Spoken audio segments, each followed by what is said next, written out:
there is in this wonderful God-made inner ear a mechanism where we can detect gravitational effect.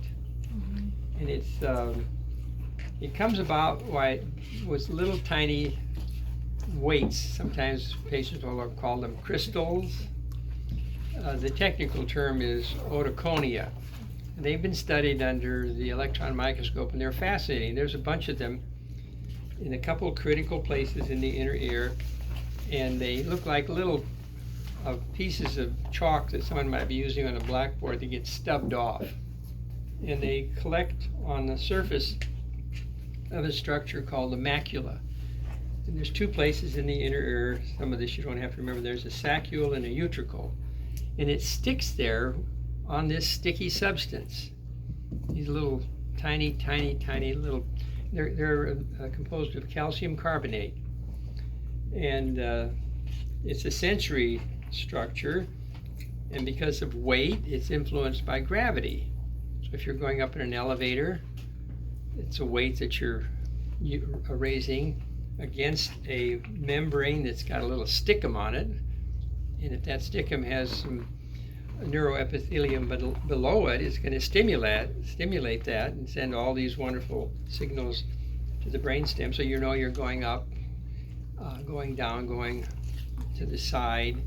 They're very effective because you can tell. You can be blindfolded, put you on an elevator. You can tell if the elevator button has been pressed if you're going to go up or you're staying at the ground level. But anyway, so they're there. There's a group of them.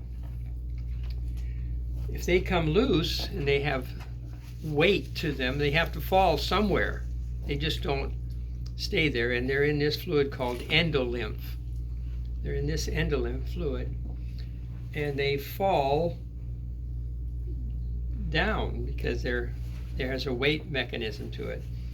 And so this doesn't show it, but there's three horizontal canals. There's a superior canal, a posterior, and a horizontal. And if they break loose from the utricle, which is in the inner ear, it's a little chamber with this macula and these weights on it, and they break off, they'll fall down, and they'll go to what is called the posterior semicircular canal. And they rest at the bottom of this canal in this fluid against a structure called the ampulla, which is again a sensory organism that tells when there's body motion. Well, if these little rascals are touching that ampulla, which they shouldn't, they create an abnormal stimulus that comes from this ampullary structure to the brainstem. And it's absolutely abnormal. And it is triggered if we lay down, and that horizontal canal is then affected by these little weights. And that's why people will tell us, well, I was fine. I laid down in bed and I turned, and for a second I was violently dizzy because you adjusted the plane of that horizontal of the posterior canal and caused that little structure to be stimulated, and you have that momentary intense disturbance of true rotational vertigo. So, and that's usually the story. Usually in bed, or they may get up, use the bathroom, come back to bed and lay down, and they have this momentary intense spinning sensation. It's fairly common. We've all seen it clinically. And the key is that it's truly a rotational phenomena. Now, if they say, I had to use the bathroom, I got up in the middle of the night, I sat on the side of the bed and I was lightheaded, that might be a variation in their blood pressure. But they say I was lightheaded for a second, and I went and used the facility, and I came back, I laid down, and I felt okay. That's not positional vertigo.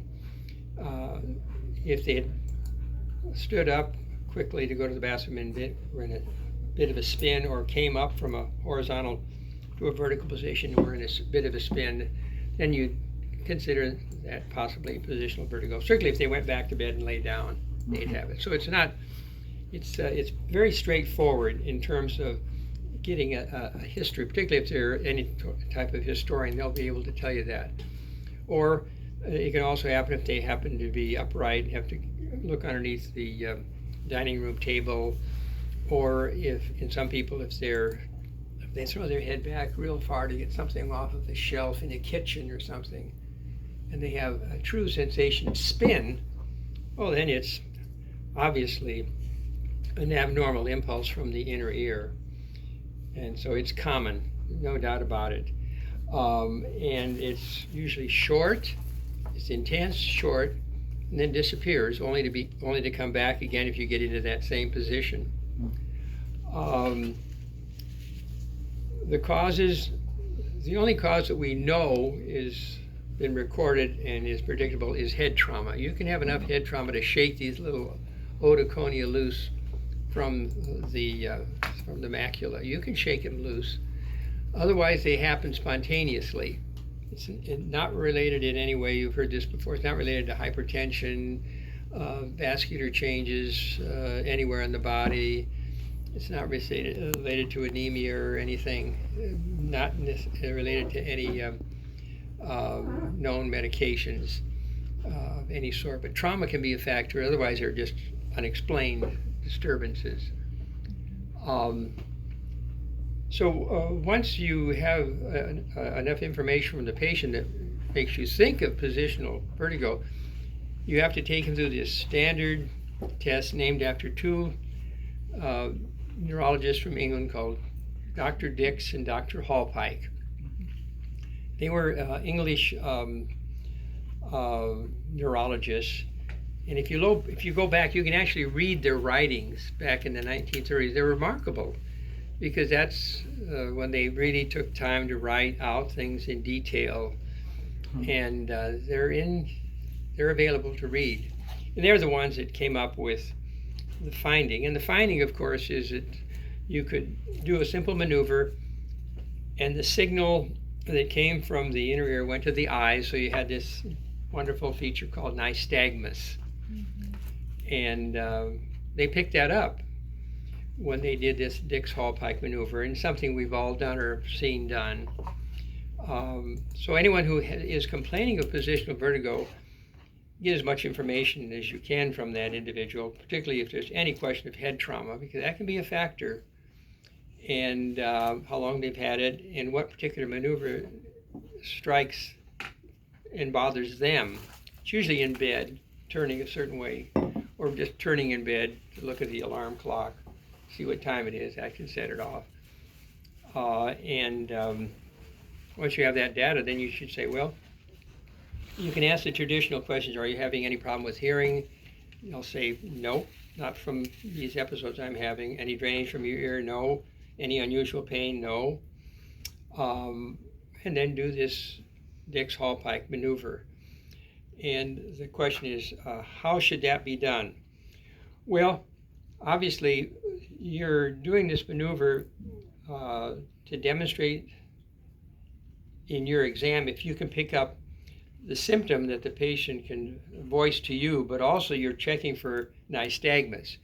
You've got to be able to see nystagmus to confirm if the Dix-Hallpike is positive. And everyone has their own tricks. We have them sit on essentially a horizontal table, and we tell them exactly what we're going to be doing. I take their glasses off so I can pick up nystagmus. I think it's wise as they're sitting there just to check to see if they have any spontaneous nystagmus. Always remember, when you're checking for spontaneous nystagmus, you have them look at your finger only about 10 degrees to each side. You can't do any more than that because you'll pick up lateral gaze nystagmus, which is physiologic, so don't let that confuse you. Center, 10 degrees to the right, 10 degrees to the left. And if they do have spontaneous nystagmus at those two simple degrees, it should be noted because that could be a factor in your diagnosis. And then you tell them what you're going to do. We're going to have you lay back, not real rapidly, but just with enough speed that you can get them to the edge of the table. And then the question is, how much head hanging should take place? And it doesn't have to be more than 20 degrees. Now, I suspect if you went back and read Dick Hallpike's articles, they wanted a rather severe head-hanging position when they check for nystagmus, but it only has to be 20 degrees. Also, it would be wise, before you do the Dix-Hallpike, you should ask them about any neck pathology they might have. If they have severe cervical arthritis, if they've had previous surgical procedures on their neck, I would be very, very cautious during the maneuver with any head-hanging component. Some people go so far as to ask if they've had a vascular study on their carotids, because if that's the case, then there may be some decrease in blood flow through the vertebral arteries, and you could put that under a little bit of stress when you're turning them to side. So if they haven't had vascular studies and their neck is rather supple, you should be able to do a Dix-Hallpike. And you have to tell them, now when we do this, you may or may not go into a bit of a spin. Please don't close your eyes, because if they close their eyes, it's hopeless. They can say anything and you can't verify by seeing nystagmus. You have to have their eyes remain open and tell them. You might, for a moment, feel quite disturbed in terms of this rotational component, but nothing's going to happen. You're not going to fall. If you have to vomit, which is rare, you will have a receptacle there. The interesting thing about nystagmus when you check is invariably there's a latent period. They'll lay back, nothing happens, and then there's a trigger. And most people who have pretty straightforward posterior semicircular canal positional vertigo will have what is called sort of a torsional nystagmus. Some people call it horizontal vertigo. The eye sort of turns for a few brief seconds and then it stops. So it's latent, it doesn't happen, it occurs, and then it fatigues. And those are the two critical features: a certain latent period that you may miss in your endeavor to evaluate the patient. But if you see nystagmus, it'll always fatigue. Now, some people want to be real esoteric. They'll see the nystagmus and they'll move their head a little bit to see if they get a component of vertical nystagmus. That's immaterial, that's academic. If you see rotational component, you can say, well, and they'll tell you that they felt horrible for a few seconds. Well, you confirm the diagnosis. And again, it's very straightforward. And then I have them wait a second. I always tell them, now we're going to have you come upright. When you come upright, you may feel lightheaded, or you may or may not go into a spin. Because a lot of people have a simple variation in blood pressure when you have them upright, and they'll become at times somewhat anxious, but that's just a momentary decrease in cerebrovascular perfusion, and that adjusts itself. They seldom have nystagmus when they come upright. How long should you have them lay down? Well, after the initial torsional nystagmus, or any nystagmus, however you describe it, and it goes away, you don't have to have them stay there very long, a minute or two. Then I'd have them come upright, and telling them they might feel lightheaded, or occasionally there'll be a little nystagmus, but it's not common. Then I would have them wait there a minute or two. You always have to check the left side, no matter what happens. If you have a positive right and you don't check the left, you're making a mistake. You could also have it on the left side. So you have them come up and then check the opposite side, either way. Most people will have it just on one side, and that's straightforward, classical, unilateral, posterior canal positional vertigo. That would be the most common, the easiest one to then establish a diagnosis for. It's either right or left, and you confirmed it was nystagmus. These people have been pretty well established. These people never need radiographic studies. They don't need, it's never been proven that because they have positional benign paroxysmal positional vertigo that they need any radiographic studies. That's number one. It's been established.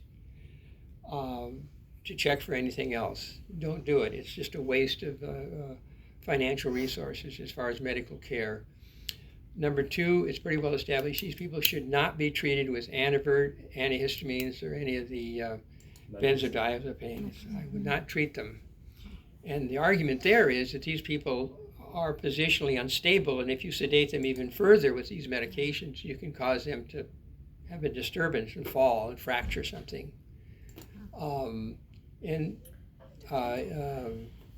In respect to Dr. Drew, they don't need audiometric testing when they have this as such to establish a diagnosis. So once you've established a diagnosis, the question is how to get those little tiny weights or otoconia back where they belong, and that's when you have to do some sort of repositioning maneuver. And everyone has their favorite ones, but for classic, common, unilateral, posterior semicircular canal, positional nystagmus with vertigo, we like to do the Epley repositioning maneuvers. Epley was an ear, nose, and throat fellow. I think he's still living. He was out in Portland, Oregon, that came up with these. And Gene will testify to this, that we found them to be effective. If they're explained to the patients and you know which side it is to have them do the maneuvers. We don't do any of the maneuvers here in the office other than giving them a sheet to follow and explain to them what they have to do. Now, there's some of us that will go through a number of maneuvers right in the office, but we don't do that. So there's the Epley repositioning maneuver, and there's another one called the Simone maneuver, which is often described in medical literature, that sort of you do rather quickly. You can do that in the office to sort of liberate the otoconia from the wrong area to get back into the true area. It's very effective. You can do it in the office and you can teach people how to do it. I favored the Epley maneuver because they can do it at home in bed, not worry about falling. And we have them do it each night, then go to bed, and to do it night after night until let's say they have right posterior canal symptoms, and they do it each night. They'll come to a day before the 10th night, most likely they'll lay back and turn and nothing happens. And then it's resolved. And they don't have to do it. I use 10 nights because we very seldom have someone call up on the 11th night and say, I've done these maneuvers exactly like you told us, and every night I get violently dizzy when I lay back. Because if they do, then you've missed it. They may have another disturbance. And that would be a disturbance where the debris gets into the horizontal or lateral canal. And that can fool you. But, and if they say they're doing it, they're not improved, then they should come back for another evaluation. So, we'll continue maybe next time. Very good. Yeah, let's see. It's fascinating.